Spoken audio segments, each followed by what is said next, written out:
Hi everyone, this is Jim. Welcome to this Blitz chess postmortem. This is a postmortem of my Blitz chess game number 201. I was black here. My opponent kicked off with d4, and I play d5. Second most popular move there after knight f6. My opponent plays c4, the main line, and I play c6. So that's the Slav defense.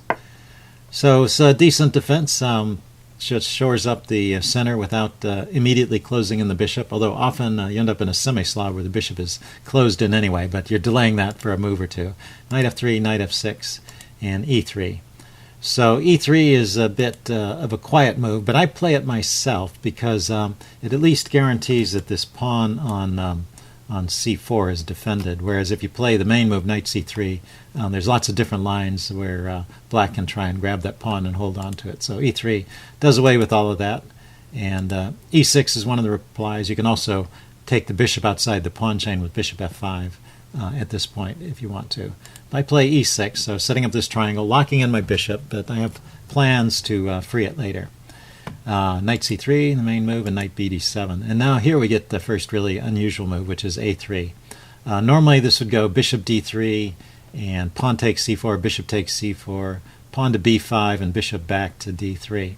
And that's known as the Moran variation. And I play it for both sides, for both black and white. It's a decent variation for either side, so I'm not afraid to play that.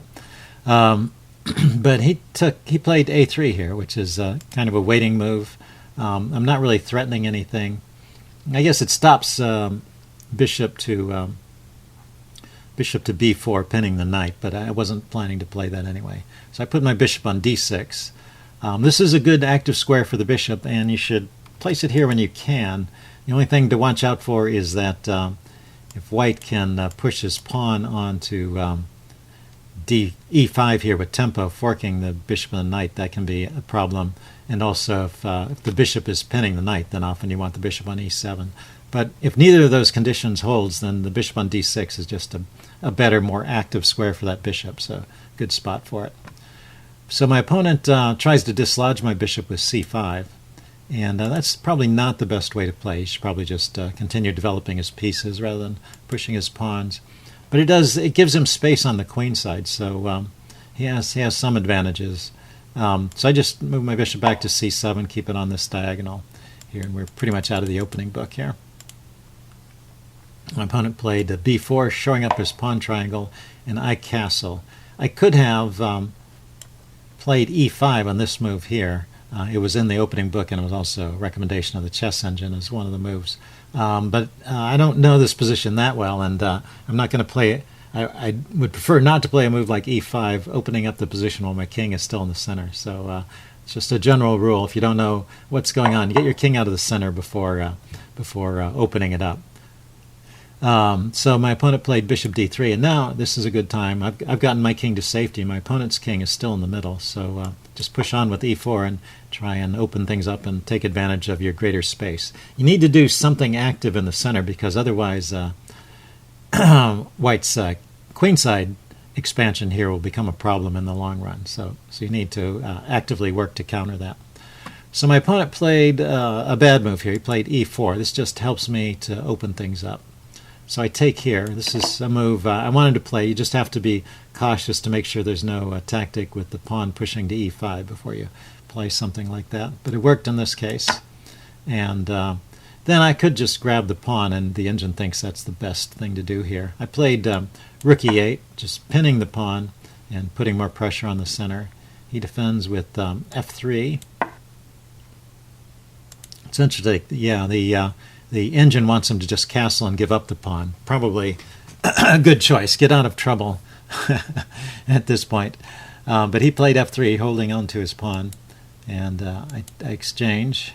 And now, yeah, there's a tactic here. I guess if you saw it, you might, if you haven't seen it yet, you might want to cover up the right-hand side of the screen. I'll go ahead and put the position on the board. And black has a tactic in this position. So if you want to pause the video, keep the right-hand side of the screen covered and guess what it is, or see if you can figure it out. It's pretty interesting tactic. Okay, I'm going to give the answer away now. It is knight takes c5. And this unleashes an attack on the pawn on the knight on d4. It wins a pawn, and there's also indirect attack on the bishop on d3. So, for example, if this knight were to move away, that's one thing you might try, is just moving this knight away somewhere, say here, to block the pin on this diagonal. Then that hangs the bishop, so that's no good.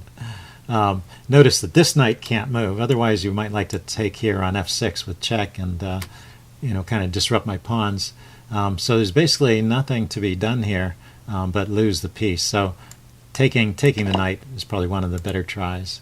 And then the queen takes here, and this bishop is still under pressure, and this knight is still pinned. What's it say? Rook a2 is a try, and then bishop a5 check. Yeah, and his king is still in the center. So even though the material is even at this point, black's pieces are all out, actively developed.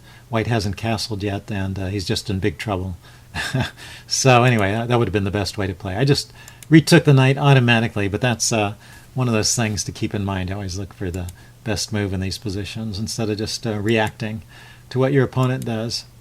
Let's see, knight f6 was not the most precise move here. I should have played queen h4 check, it says. But this keeps an advantage. And I'm doing okay through here. And I just miss, this is kind of silly. He was hanging his knight here, so I just missed that. I should take that. Instead, I was focusing on the pawn on e4. Play queen here check to try and grab that pawn. King f1, and I take it. So this keeps some advantage, but I really could have just won the game there. And I thought this was just winning too, because my pieces are very active, but the queen is off, and it turns out to be difficult to mate white here. He keeps moving his king around, dodging my blows, and he always manages. I mean, it shows that I have a strong advantage here, but he always manages to keep his king out of trouble, so there's no immediate mate. And then this plan I came up with was g5, g4 to harass his knight, and it's just a mistake, and I didn't realize it here. The problem lies even here. The problem lies in this move knight to d4, which forks my bishop and my rook and my bishop. So that's something I wasn't even aware of. So I'm playing to harass his knight, exchange off the rooks. I kick the knight, and now he plays this move, knight to d4, forking my pieces. And now the most precise way to deal with the fork is to play bishop to e6 check. Let's see how that might go. Bishop e6 check. He has a choice of taking it or moving his king. If he takes it, I take back with the pawn, and he still has to worry about this pinned bishop. So he can't, for example, bring his rook down here and harass me because I have bishop e5 and winning the bishop. So he's got to unpin the bishop first, and then at this point I can grab another pawn and be in pretty good shape. Okay, so that's the best way to play it. I played the move rook f2, just defending the bishop, but now he can trade, and there's no more pin on his bishop, so he played the move g3, but he could have played the move rook d7 already, and you'll see it actually equalizes. So from a totally winning position, I've given him a chance to draw the game. So he played g3, I play rook f2, reestablishing the pin, and now my advantage has come back. And he plays rook d7, but just like before, when his bishop is pinned, that's not a good move. I can attack the pinned piece, and he can't get back and defend it. There's no way for the rook to come back and defend that bishop. So he's just losing it, and the best he can do is grab some pawns on the queen side. So I just have to be careful here and make sure I don't allow these pawns on the queen side to queen. And I should be okay. So I get my rook behind the pawn so I can take it when it gets to the 8th rank. And then I start pushing my own majority over here. And I was a little bit worried about this. I played g3. I was a little bit worried about this line here. If he pushes the pawn, I push. He pushes with check. If I take the pawn, this kind of lets him back in the game. He can play here check. And I go here. Oh, he can't play there check because of the bishop. Ah, okay. So that would have been all right anyway.